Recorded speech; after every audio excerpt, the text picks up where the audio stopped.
ಕೇಂದ್ರ ಸರ್ಕಾರ ಕೊಡುವ ಅತ್ಯುನ್ನತ ಪ್ರಶಸ್ತಿ ಅಂತ ಪದ್ಮಶ್ರೀ ಪ್ರಶಸ್ತಿ ಈಗ ಕೊಪ್ಪಳ ಜಿಲ್ಲೆಯ ಕೊಪ್ಪಳ ತಾಲೂಕಿನ ಮೋರ್ನಾಳಲ್ಲಿರುವಂಥ ಭೀಮವ್ವ ಶಿಳಿಕ್ಯಾತರ್ ಅಂದರೆ ತೊಗಲುಗೊಂಬೆ ಆಟ ಆಡಿಸುವಂಥ ಮಹಿಳೆ ಅಂದರೆ ಭೀಮವ್ವ ಅವರಿಗೆ ಲಭಿಸಿದೆ ಅಂತ ಹೇಳ್ಬೋದು. ಈಗ ನಾವು ಈಗ ಸ್ವತಃ ಏನಂದ್ರೆ ಭೀಮವ್ವ ಅವರ ಮಾತಾಡ್ಸೋಣ ಬನ್ನಿ. ಅಮ್ಮ, ಮೊದಲನೇದಾಗಿ ಪಬ್ಲಿಕ್ ಟಿವಿ ಕಡೆಯಿಂದ ಧನ್ಯವಾದ. ಯಾಕಂದರೆ ಪದ್ಮಶ್ರೀ ಪ್ರಶಸ್ತಿ ಪಡಿತಾ ಇದ್ದಾರೆ, ಏನು ಹೇಳಕ್ಕೆ ಬಯಸ್ತೀರಿ ನಮ್ಮ ಸರ್ಕಾರಕ್ಕೆ? ನಮ್ಮ ಸರ್ಕಾರಕ್ಕೆ ಧನ್ಯವಾದಗಳು. ಕೇಂದ್ರ ಸರ್ಕಾರಕ್ಕೆ ಆನಂದಗಳಪ್ಪ. ಆ ಪದ್ಮಶ್ರೀ ಸರ್ಕಾರಕ್ಕೆ ಆನಂದಗಳು. ನಮ್ಮ ಕರ್ನಾಟಕ ಇರುವಂಥ ಸರ್ಕಾರಕ್ಕೆ ವಂದನೆಗಳು. ಅವರು ನಾನು ಕಲೆಯನ್ನು ನೋಡಿ ನಾನು ಕಲೆಗೆ ಕೊಟ್ಟು ಈ ಸನ್ಮಾನ ಮಾಡೋಕ್ಕೆ ಸಂತೋಷವಾಯಿತು. ತೊಗಲುಗೊಂಬೆ ಆಟ ಕಳೆದ 7 ದಶಕಗಳಿಂದ ನೀವು ಮಾಡ್ಕೊಂಡು ಬರ್ತಾ ಇದ್ರಿ. ಈಗ ಅವಾಗ ಹೆಂಗೆ ಕಲ್ತ್ರಿ, ಏನು ಕತೆ ತೊಗಲುಗೊಂಬೆ ಆಟ? ನಾವು 35 ಆಟ ಆಡ್ತಾರೆ ನಾವು ಕಲ್ಕೊಂಡ್ವಿ. ನಮ್ಮ ಅಜ್ಜನವ್ರು ಕೊಟ್ಟ, ನಮ್ಮ ಅಪ್ಪನವ್ರು ಕೊಟ್ಟ ಆಡಾಡಿ ನಾವು. ನಮ್ಗೆ ಯಾರು ಮಾಸ್ತರಿಲ್ಲ ನಮ್ಮ ಅಂತಂದಾಗ ನಾವು.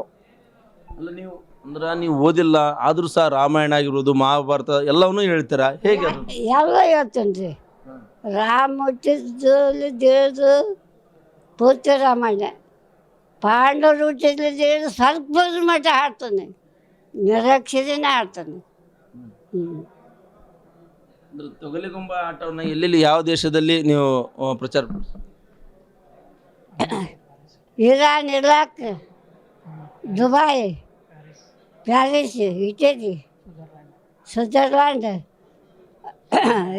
ಇರಾನ್, ಇರಾಕ್, ದುಬೈ ಎಲ್ಲ ದೇಶ ಆಡೀನಿ. ಈ ನಮ್ಮ ಕರ್ನಾಟಕ ಎಲ್ಲ ಆಡೀನಿ. ಟೆಲರ್ ಕೂದಲೇಸ್ ಅದಾವ ಅಷ್ಟಾಟ ಆಡೀನಿ. ಅಲ್ಲ, ತೊಗಲುಗೊಂಬೆ ನೀವು ಮಹಿಳೆಯರಾಗಿ ಆಟ ಆಡಿಸ್ತಾರಲ್ಲ, ಹೇಗೆ ಅನಿಸ್ತಾ? ಪುರುಷಷ್ಟೇ ಅದನ್ನ ಆಟ ಆಡಿಸ್ತಿದ್ರು ತೊಗಲುಗೊಂಬೆ ಆಟ ಆಡಿಸ್ತಿದ್ವಿ. ಪಂಚಮರು ದೈದರು ಎಲ್ಲರೂ ಕೂಡಿ ನಮ್ಗೆ ಸನ್ಮಾನ ಮಾಡಿ ಊರ ಜೋಳ ಕಾಳು ಕಡಿಗೆ ಎಲ್ಲ ಎತ್ತಿ ಕೊಡ್ತಿದ್ರು.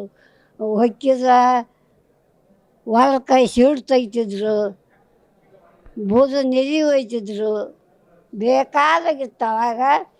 ಈಗ ಬರಗಾಲ ಬಂತು ಬಿಡೋದು ಹೊತ್ತು. ಈಗಿನ ಕಾಲದ ಸರ್ಕಾರ ಸಾರಿ ಎಲ್ಲದಕ್ಕೆ ಅನುಕೂಲ ಮಾಡಿದೆ ಸರ್ಕಾರ. ಭಾಳ ಅನುಕೂಲ ಐತಿ ಈಗ. ಅವಾಗೆಲ್ಲಿ ಬರ ಬಂದು ಬಿದ್ದು ಸೇರಿನ ಬರ ಬಿದ್ದು ಹೊಡ್ಬೇಕಾದ್ರೆ ತಿನ್ನಕ್ಕೆ ಕೂಳು ಸಿಗಲಿಲ್ಲ, ಉಳ್ಳಿ ಕಾಳು ಸಿಗಲಿಲ್ಲ. ಎಲ್ಲೆಲ್ಲೇ ಮಳ್ಳಾಗ ಕಲ್ಲಾಗ ಬಿದ್ದು ಸತ್ತೋದು ಆಗಿನ ಕಾಲ. ಈಗ ಪುಣ್ಯದ ಕಾಲ ಎಲ್ಲೆಲ್ಲಿದ್ದು ತಂದು ಹಾಕ್ತೈತಿ. ಒಂದು ತೊಗಲುಗೊಂಬೆ ಈಗಲೂ ಒಂದು ಪದ ಆಡ್ಬೋದಮ್ಮ? ಆಡ್ಬೋದು. ಯಾವುದು? ಯಾಕೆ ಪುಟ್ಟಿರೋ ಛತ್ರಿಯಾಗಿ ಕುಲದಲ್ಲೇ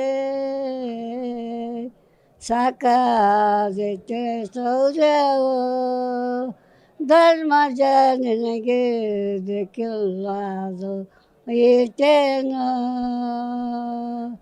ಯಾಕೆ ಪುಟ್ಟಿರೋ ಛತ್ರಿಯಾಗಿ ಭೂಮಿ ಮ್ಯಾಲೆ ಸಾಕಾದೈತೆ ಸೌರ್ಯವೋ ಧರ್ಮಂದನಿಗೆ ಕರ್ಮ ಬಂದದಾಗಿತ್ತೇನೋ. ಧರ್ಮಾನಂದನಿಗೆ ಕರ್ಮ ಬಂದದಾಗಿತ್ತೆ. ಹೇ ಧರ್ಮನಂದನ, ನನ್ನನ್ನು ಅಪಾಸ ಮಾಡಲು ಕಂಡು ಮೂಕರಂತೆ ಸುಮ್ಮನೆ ಕೂತಿದೆಯಲ್ವೋ ಭೂಮಿ ಬರುತ್ತಾ ಪತಿಗಳಲ್ಲಿ. ಹಾಯೇ ಪಾಂಚಾಲಿ, ನಾವು ಏನು ಮಾಡಲಿ? ನಮ್ಮ ಗಾಜಂಗಳು ಹೋಗಿ ಮಾಂಕಾಳಿ ಸರನೆಯವು ನಿನ್ನ ಮನಸ್ಸಿಗೆ ತಿಳಿದಂತ ಮಾಡಿ ಕೇಳು ಹೋಗೋ ಹೊಲ್ಲವಿ. ತೊಗಲುಗೊಂಬೆ ಆಟನ ನೀವೆಲ್ಲ ಅವಾಗಿಂದ ಮಾಡ್ಕೊಂಡು ಬಂದಿರಿ. ಈಗ ನಿಮ್ಮ ಮಕ್ಕಳಿಗೆ ಮೊಮ್ಮಕ್ಕಳಿಗೆ ಇದನ್ನ ಉಳಿಸ್ಕೊಂಡು ಹೋಗ್ಬೇಕಂತ ಹೇಳ್ತೀರಾ, ಏನಮ್ಮ? ನಾವು ಉಳಿಸ್ಕೊಂಡು ಕಲೆ ಬೆಳೆಸಲಿಕ್ಕೆ ಹೇಳ್ತೀವಿ. ನನ್ನ ಮಕ್ಳು ಆಡ್ತಾರೆ, ಮೊಮ್ಮಕ್ಳು ಆಡ್ತಾರೆ, ಮರಿಮಕ್ಳು ಆಡಕತ್ತಾರೆ ಈಗ. 5 ಮಂದಿ ಮೊಮ್ಮಕ್ಕಳು ಆಡ್ತಾರೆ ರಾಮಣ್ಣ. ರಾಮಪ್ಪ ಶಿವಪ್ಪ ಬಸಪ್ಪ ವಸಂತಪ್ಪ ಪಾಂಡಪ್ಪ ಎಲ್ಲರೂ ಆಡ್ತಾರೆ. ಅಲ್ಲ ನಿಮ್ಮ ಈಗ ಈ ತೊಗಲುಗೊಂಬೆ ನೆಚ್ಕೊಂಡು ಆಟಾಡ್ಕೊಂಡು ಇಲ್ಲಿವರೆಗೆ ದೇಶ ವಿದೇಶ ಸುತ್ತಿದ್ರೆ ಅದು ನಿಮ್ಮ ಮನೆ ಪರಿಸ್ಥಿತಿ ಹೇಗಿದೆ ಏನು? ನಮ್ಮ ಪರಿಸ್ಥಿತಿ ನೋಡಿ ಈಗ ಆಟ ಆಡೋದು ಅದ್ರ ಮೇಲೆ ಕಾಲನ್ನು ಮಾಡ್ತು ಮತ್ತೆ. ಅಲ್ಲ ಸರ್ಕಾರಕ್ಕೆ ಏನು ಹೇಳಕ್ ಬಯಸ್ತೀರಿ ಆರ್ಥಿಕವಾಗಿ ಏನಾದ್ರು?